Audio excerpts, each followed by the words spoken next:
Hello everyone, আমি রিকু। দেখো কত বেলুন ফুলিয়েছি। কিন্তু কেন বলো তো এত বেলুন ফুলিয়েছি?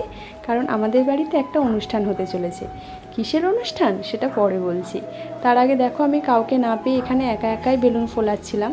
তারপর তো আমার জায়ের দুটো মেয়ে, আমার দেওর সবাই চলে আসে বেলুন ফোলানোর কাজে হাত লাগানোর জন্য। আর ওরা সবাই মিলে বেলুন ফোলাতে থাকে। দেখো এখানে পুচকু দুটোও বেলুন ফোলাতে শুরু করে দিয়েছে। তারপর আমার যা আর দেওর মিলে ডেকোরেশনটা কমপ্লিট করার জন্য কাজ করছিল। কিন্তু ওরা যেহেতু একা একা করতে পারছিল না, আমিও একটু হাত লাগাই ওই ডেকোরেশনটা কমপ্লিট করার জন্য। কিন্তু কমপ্লিট করতে করতে আমাদের অনেকটা রাত হয়ে যায়, কিন্তু তাও ডেকোরেশনটা পুরোপুরি কমপ্লিট করতে পারি না। প্রায় রাত 2:30 মতো বেজে গিয়েছিল। তাই পরের দিন সকালবেলা আমি আর আমার বরমশাই দুজনে কাজে হাত লাগিয়েছি। দুজনে মিলে ডেকোরেশন কমপ্লিট করতে চেয়েছিলাম। যেমন তেমন করে পারছিলাম। আমরা দুজনে মিলে কী করব ভেবে পাচ্ছিলাম না, কারণ অনেক তাড়াতাড়ি করতে হতো, গেস্টরা আসা শুরু করে দিচ্ছিল। হ্যাঁ, এবারে বলি কিসের অনুষ্ঠান? আমার মামামের অন্নপ্রাশন।